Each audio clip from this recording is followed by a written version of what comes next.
Hey, everybody. Welcome to your Money Map, sponsored by the Alliance for Lifetime Income. I'm your host, Jean Chatzky. Very glad to have all of you along today for a very important conversation. According to the World Alzheimer Report, about 80%, 4 out of 5 people in the general public are concerned about developing dementia. You can count me as one of them. And evidence suggests that these fears go up, as they would naturally as we age. They're not without merit. Currently, the lifetime risk for Alzheimer's is 1 in 5 for women once they hit age 45. It's 1 in 10 for men. We have 6 million Americans living with Alzheimer's disease, and 1 in 3 seniors will die with Alzheimer's or some other form of dementia. But as my guest today, Dr. Sanjay Gupta, author of the new handbook, 12 Weeks to a Sharper You, points out, cognitive decline, it's not necessarily inevitable. Incorporating a series of healthy habits into your day-to-day life can provide a sort of protection for your brain and its health over the long term. You all know Dr. Sanjay Gupta, of course, but let me just tell you a little bit more about him. He is the multiple award-winning chief medical correspondent for CNN. He's the host of the CNN podcast Chasing Life, a contributor to 60 Minutes, and an executive producer for the HBO documentary unit. He is also, believe it or not, still a practicing neurosurgeon and a member of the faculty at Emory University School of Medicine. He's a 4-time New York Times best-selling author. And as I said, his most recent book is 12 Weeks to a Sharper You. Sanjay, welcome. So good to see you. Well, what a pleasure, Jean. Thanks so much for having me. Let's start by talking about your research into brain health and what we've learned lately. As you have written, there are 75 genes. That's unbelievable, by the way. 75 genes connected to developing Alzheimer's, but that having those genes doesn't actually mean that you'll get either the disease itself or any form of dementia. Can you explain?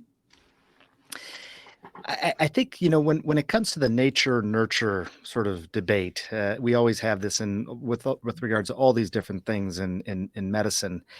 Sometimes it's difficult to quantify, but I would say if you look at sort of nature versus nurture overall, it's probably, maybe 1/3 or even less than that of nature, of your actual genes playing a role in your likelihood of getting Alzheimer's, your likelihood of actually having worsening symptoms over time. There are a couple genes people may have heard of, especially if you've had a family history, the APO genes.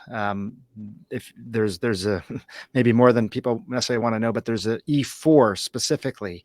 If you have one copy of that, it does increase your risk twofold maybe. If you have 2 copies of that, it can still increase your risk even more than that, 8 to 10-fold. It's starting from very low numbers. So, you go from maybe 1 or 2% to 20% if you were to have both copies of the gene. There are a lot of people who have those genes that don't get Alzheimer's and people who don't have those genes who do get Alzheimer's. So it's a really mixed bag, Gene. I think that the idea, I'm one of these data guys. I know you are for sure. I understand why people want to get this stuff checked, but you have to take it with a grain of salt. It does not sort of, make things preordained if you find that you actually have these genes.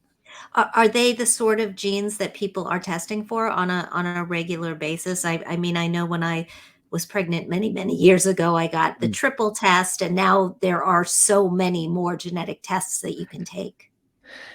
I would not say that they're being tested on a regular basis. I think what is typically happening if you talk to geneticists is if there is a strong family history, that is typically when it's being done. If there's some cause for concern because of early onset symptoms, that may be cause for concern.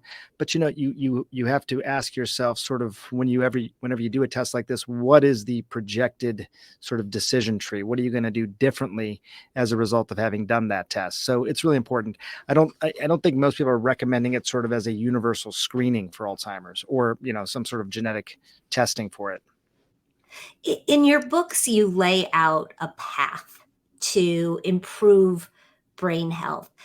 Before we dig into the specifics of that path, I know you said that even if you have the gene, this is not preordained, but how much is really in our control? I would say the majority of it's within our control. I mean, that's the thing. If you again just widen the aperture and look at the nature nurture debate, I think we can say with pretty good confidence that most of it is nurture, is our lifestyle, is our environment, is how we live our lives. What has been challenging, I think, and what has changed over the past few years is this idea that look, you kind of got what you got here in your skull, and that was that. You really couldn't do anything about it. It's kind of how we used to think about the heart, decades, generations ago. There was no belief that you actually were instrumental in changing your fate when it came to heart disease. We know that that's not true now. I think with brain disease, it's been the same thing. I mean, even I'm a neurosurgeon. I mean, I think even when I was in medical school, the sort of conventional wisdom, Gene, was that you got a certain number of neurons over your lifetime. You drain the cash. Certain things might accelerate that, like drinking or whatever it might be. But that was it. And now we know that that's not the case, that you can continue to grow new brain cells at any age. I'll tell you one other thing that I thought was really sort of inspirational for me for the book, and you have to bear with me, but when you look at young people, even people have absolutely no signs of dementia, no signs of Alzheimer's disease, and they get scanned or they get imaged for some totally different reason. A lot of times you can find evidence of those plaques and tangles in their brain that are associated with Alzheimer's, but they have no symptoms. So on one hand, you think, well, that's terrible. I mean, their brains already have these plaques and tangles. On the other hand, what it is evidence of is that you can have a asymptomatic life, no symptoms, with those plaques and tangles in your brain. So it's a real opportunity to say, look, I don't care if I have plaques and tangles in my brain. It's not like I'm looking inside my brain. What I care about are symptoms, and it's what's called the preclinical period. So yes, you may have evidence of these tangles developing in your brain, but you've not developed any symptoms yet. Let's focus all of our attention on the preclinical period.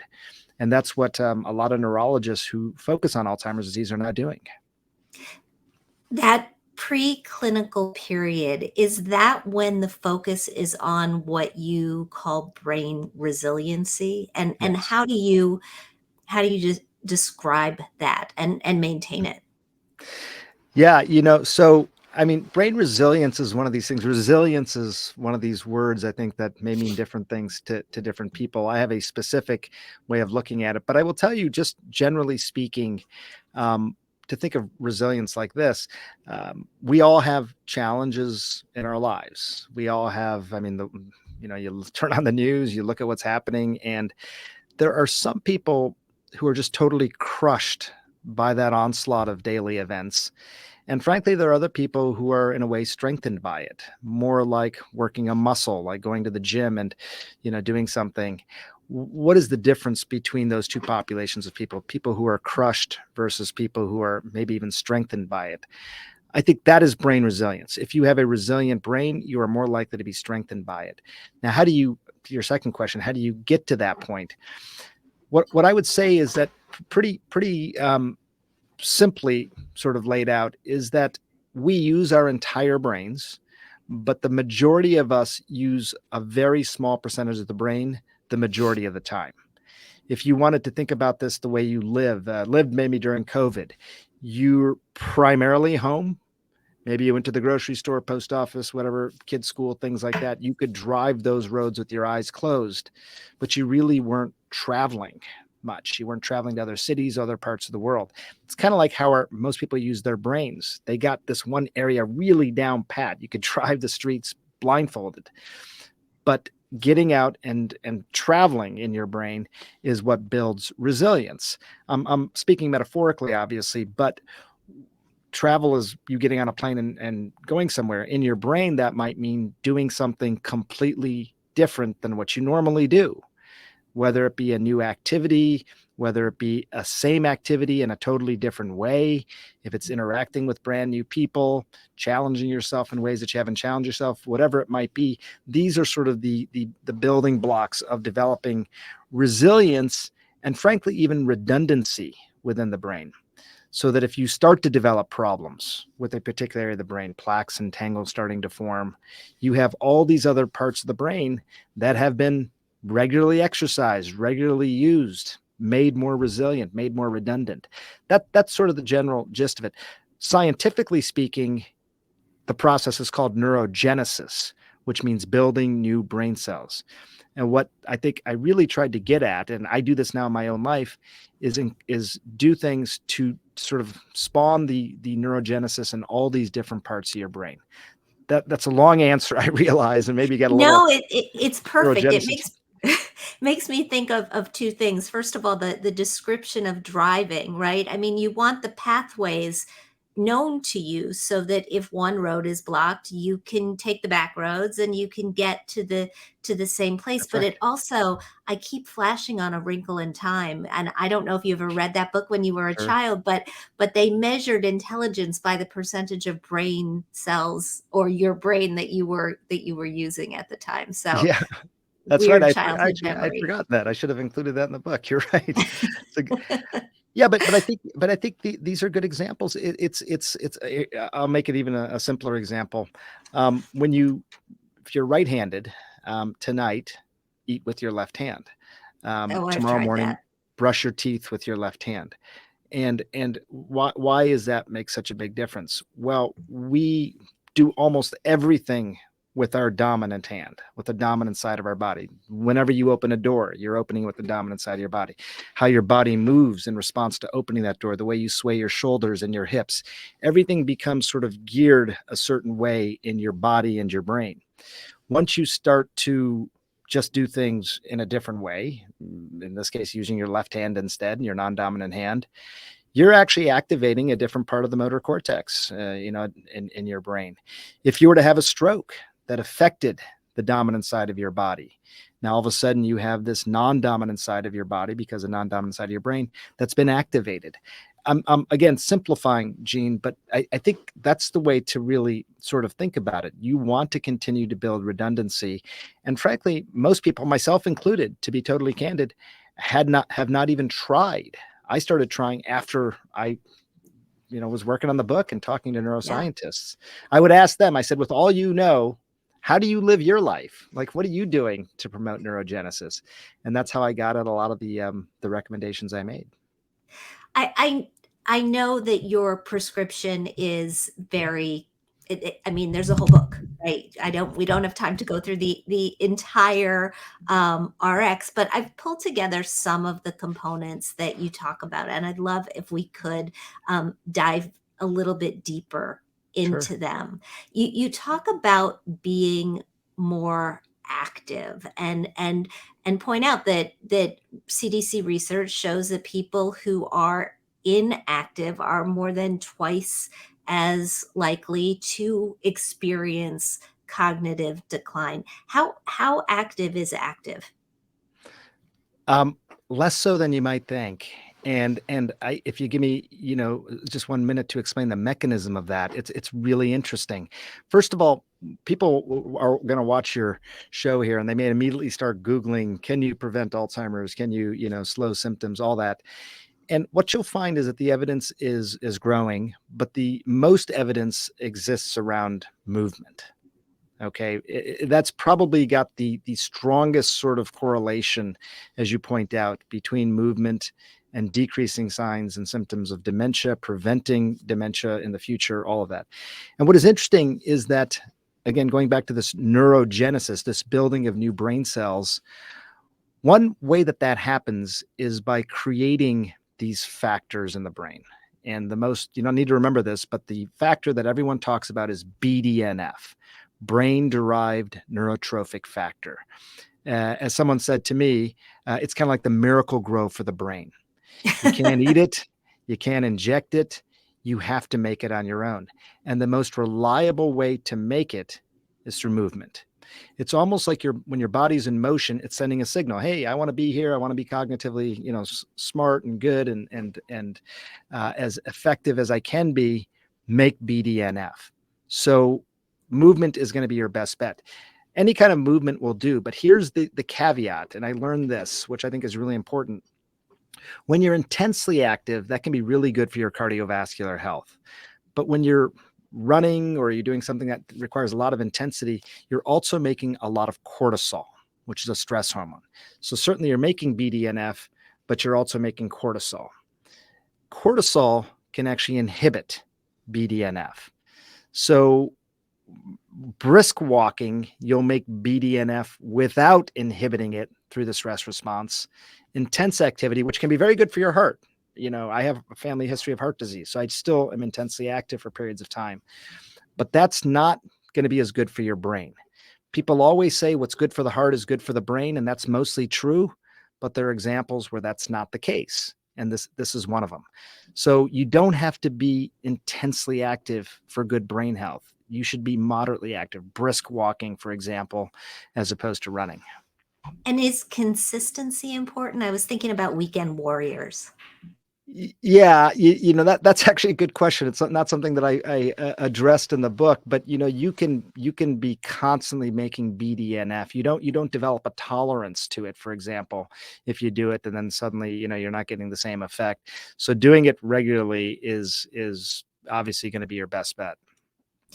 You write about sleep, and there's been a lot written about sleep, which is Yeah. it's actually something that I have found myself, and I was a champion sleeper, and all of a sudden, as I'm getting older, I am not as good. But you write about Mm. not just getting enough sleep, but getting enough of the right kind of sleep. What is that?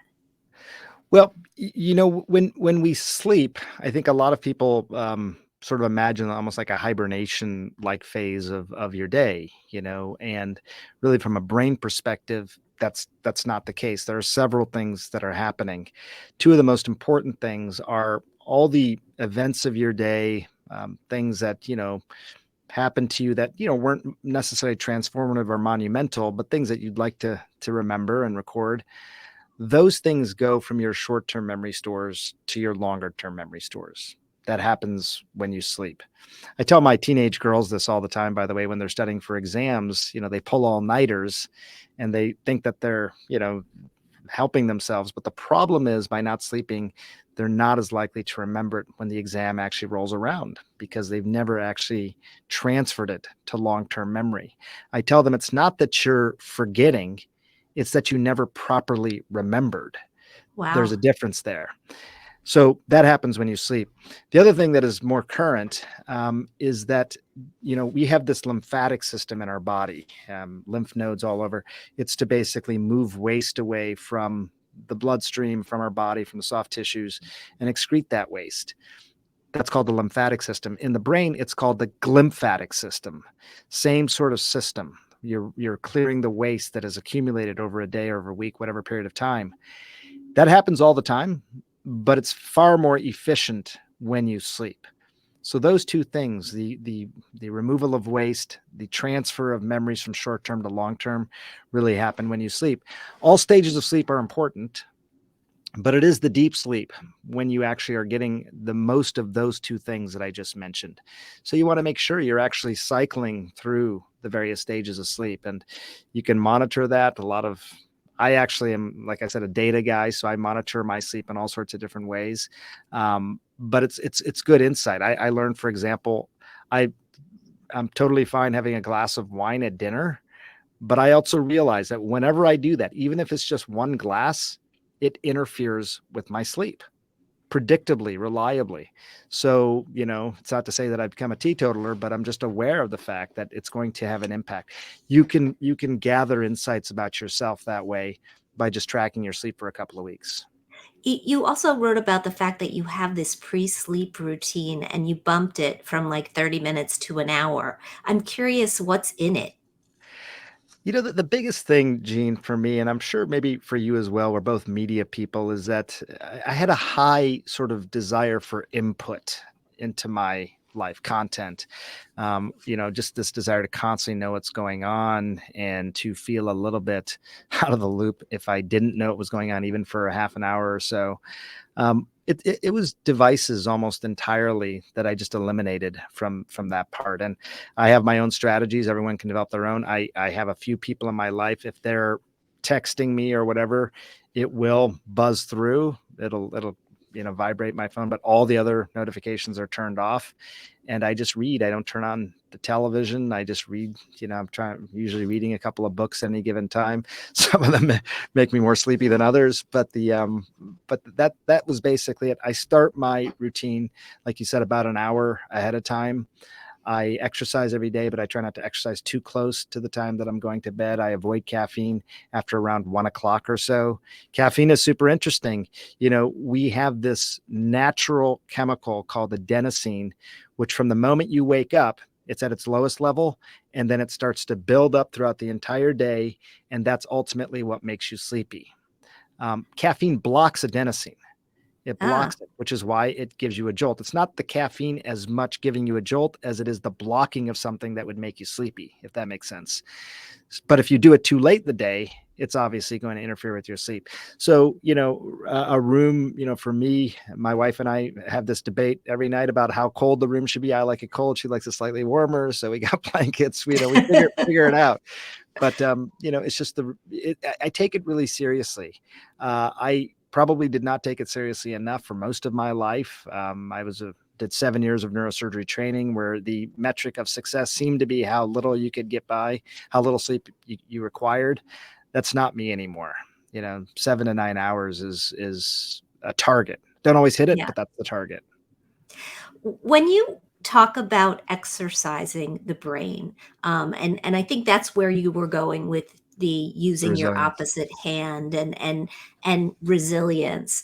I mean, there's I was surprised to read a lot of the research. We talk a lot on this show about retirement, about the issues of retirement, and that your research or the research that you write about shows that somebody who retires at age 65 has a 15% lower risk of developing dementia compared with somebody who retired at age 50. And that it says to me that just keeping busy, learning new things is something that works, and that it's not really all about the fact that you do Wordle every day, which Right. I do, but, maybe not so good for my brain or not so helpful. The retirement thing really surprised me. This was a study that came out, I think, back in 2016. And if I had to summarize, I think, and I've had long conversations with my parents about this, and my parents both retired pretty young. They were auto industry people, and the auto industry was sort of having some real challenges, 25 years ago, and they thought it was time for them to leave. So they were in their late 50s when they retired.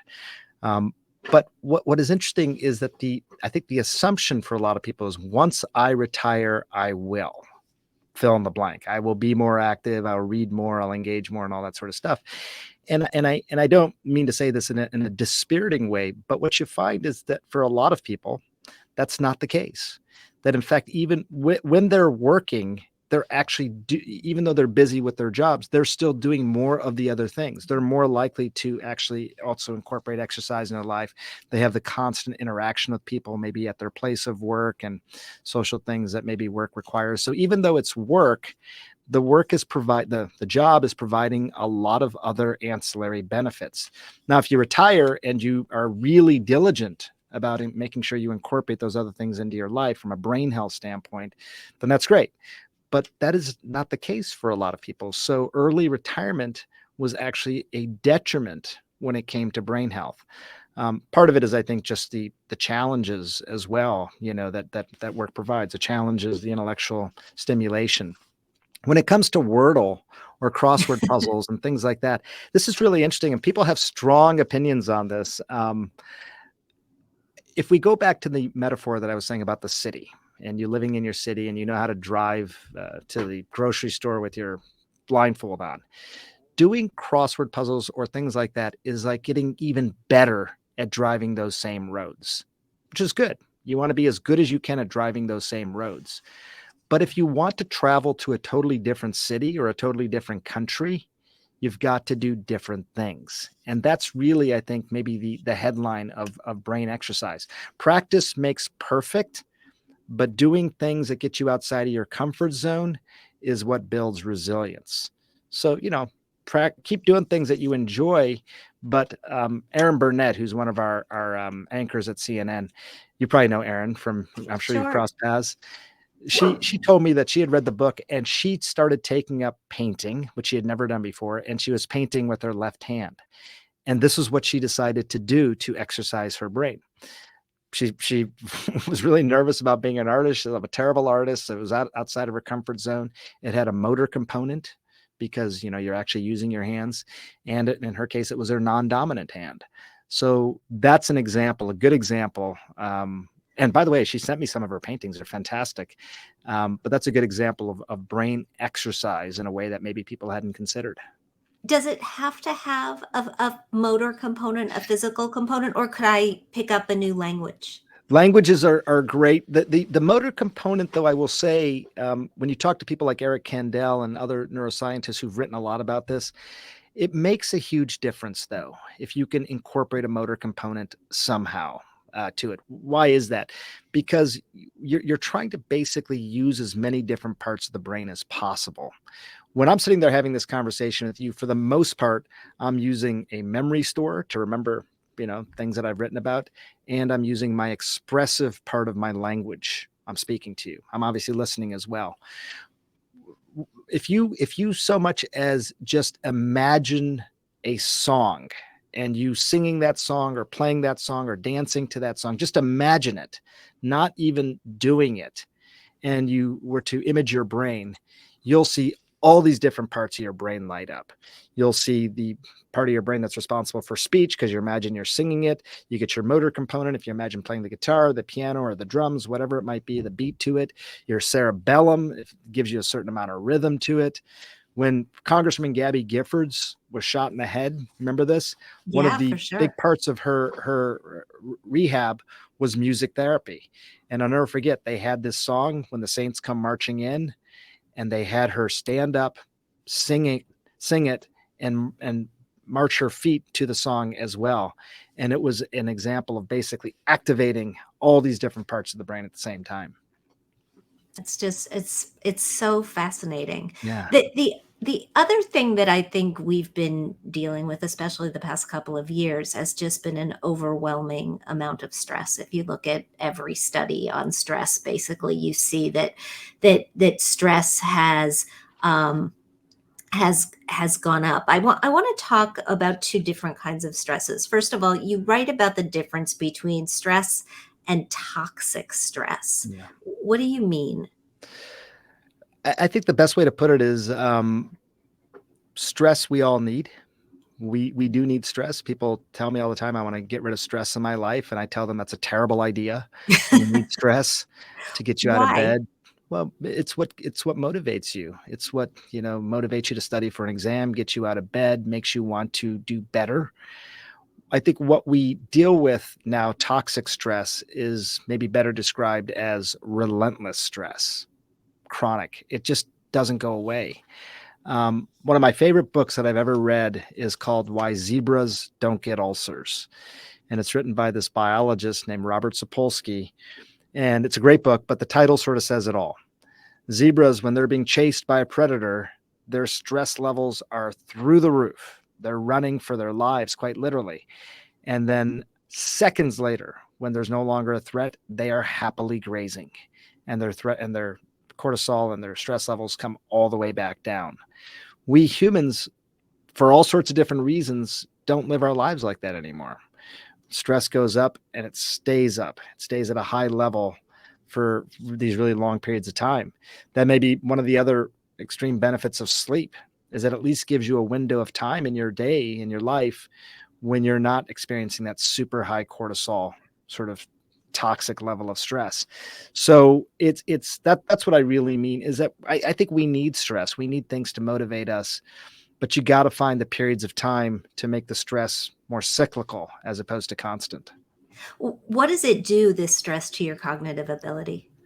One of the things, again, going back to this BDNF thing, is that we are programmed to continue to make these new brain cells throughout our lives. That's pretty revelatory. I know I'm stating it to you now because it's been, you know, a decade's worth of research to get there just over the last decade. But 25 years ago, we did not believe that. But now we know you make BDNF constantly. What stress does is it does seem to inhibit the production or the sort of expression of that BDNF. So it's not able to do its job in the brain. That's probably one of the biggest impacts on the brain.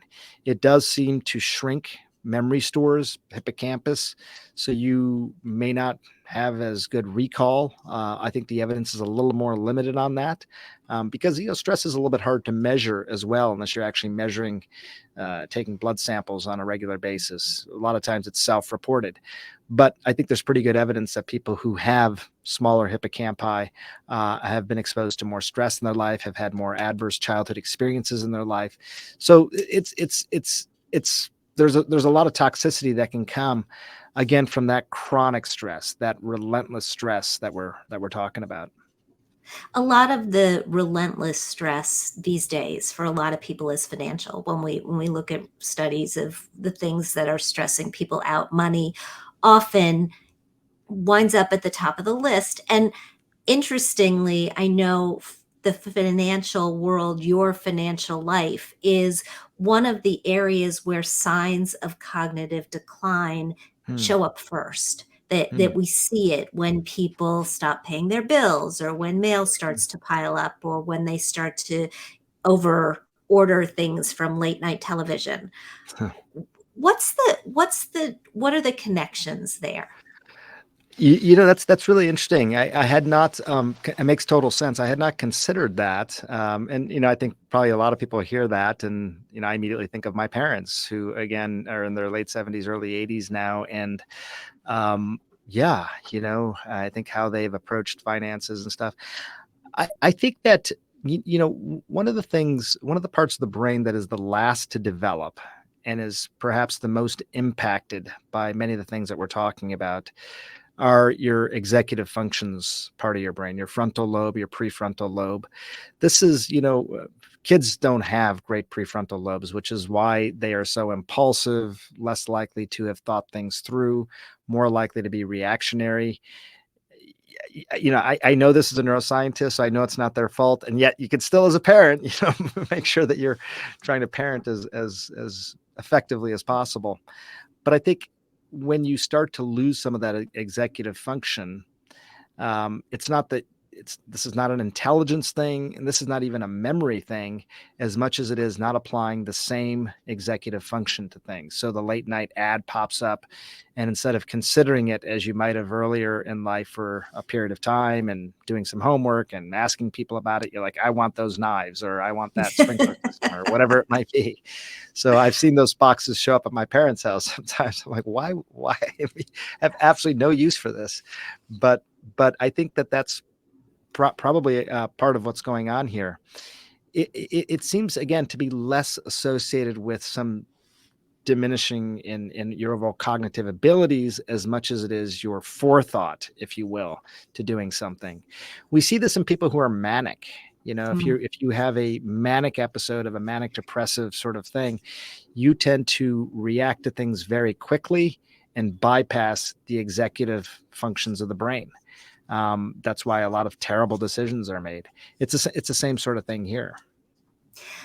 One of the things that I mentioned at the top of the show was how scary this is. And because it's so scary, a study from the Alzheimer's Association found that more than half of people are actually putting off seeking a diagnosis of dementia for years, for 2 years or more. So how do you know when you actually need to go for help? What are the real signs that something is afoot? Yeah. Well, one thing I'll just say is in terms of putting off the diagnosis, one thing to keep in mind, and I don't want to sound Pollyannish here at all. It's I don't want to suggest that if you are given the diagnosis of Alzheimer's, that there are ways to now cure it. We know that that's not the case. And I try and write about things in the book that I think are very helpful, but I want to be really honest. If you are given the diagnosis, then that's tough. That's why so much of the attention has been on the preclinical time. Having said that, there are a lot of things that mimic dementia. Okay, there are even things as simple as hearing loss, unrecognized hearing loss can mimic dementia. There are certain things in the brain, something known as hydrocephalus, which can mimic dementia. And the reason I point that out is that's why you get this checked out early, because it may not be dementia at all. It may be something very unrelated and very treatable, very addressable. Um, how do you know that it's actually a problem versus just a regular sort of memory loss or just regular sort of functions of daily living? It can be challenging. I think what a lot of neurologists will say is you kind of know at the point that it's starting to interfere with how you live your life. You're not doing things that you otherwise would now because of these symptoms that you're having of dementia. One person said to me, um, losing your keys, for example, is something that people do all the time. And it's typically not a sign of memory loss. It's mindlessness. You come in, you put your keys somewhere, and you move on. And it's not that you don't remember where you put your keys. It's not that you forget where you put your keys. It's that you never properly remembered where you put your keys because it was just very mindless. If you get to the point where you're looking at your keys now and you think, I need an extra beat to just remind me what these are for, that is sort of an indication this is maybe now gone over from what could be described as normal sort of functioning to slightly pathological. You're starting to develop some pathology associated with dementia. I no longer know what an object that I'm used to dealing with is actually for, or it takes me an extra beat to actually get there. That's very different than saying I can't find my keys, I must Yeah. be losing my mind. That's almost never the case. That's not what we're talking about here. That's actually a very helpful distinction. I don't wanna leave this on a down note. So, I read a story that you wrote where you made note of the fact that there has been so much progress made in the research on brain health in just the last couple of years. I know that you're a scientist and a journalist, and you don't have a crystal ball, but if you look ahead the next couple of years, the next decade, what do you think we're gonna find?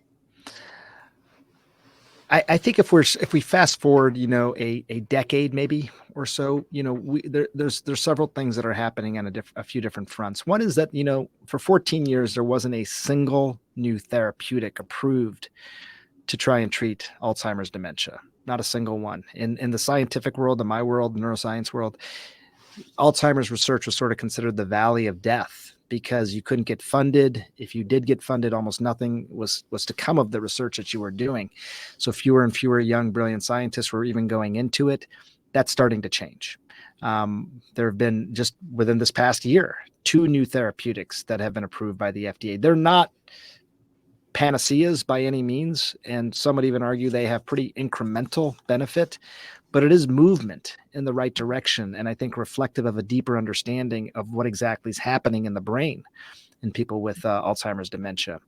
But I think the other thing, Gene, is that we had, because we didn't think that we could really have much of an impact on those cells inside our skull, we hadn't really even tried. There wasn't a lot of progress made. Most of the benefits in terms of reducing the impact of heart disease has been from lifestyle. Obviously, we have angioplasties and statin drugs and all these other things, but we live a more heart healthy life. Some of us do, and we see the benefits of that. There are places around the world where dementia is not a thing. People live really long lives, and they are cognitively intact their entire lives. They're the people you go to for advice and wisdom and judgment late into their lives, 90s, even centenarians over 100 years old. And it's not to make people in the United States feel badly. It's to say, hey, look what's possible. If it's not genes, then what is it about their lifestyle that we could reasonably adapt into our own and have that same sort of cognitive benefit? It's quite possible. And as I point out, in the book, you don't have to turn your life on its head in order to get these benefits. Simple things like I talked about, movement. Sugar is an incredibly toxic thing for the brain. When we eat sugar, we're feeding our bodies really well. Body's like, hey, bring more calories. I don't know, rainy day fund for calories. Your brain does not respond to sugar that way. As soon as the sugar level goes up in your bloodstream, the receptors in your brain turn off. So you could be stuffing your body and starving your brain at the exact same time. Not doing that can dramatically increase the likelihood that you're not going to develop with some of the neurodegenerative things that we're talking about. Movement, diet, rest, all those things can make a huge difference. We're going to prove it more and more, but there's societies around the world that have already shown us. I spent the weekend with a woman who has not eaten sugar since, she said, 1978. So Wow. it is possible, but I'm going to have to get the candy out of my car.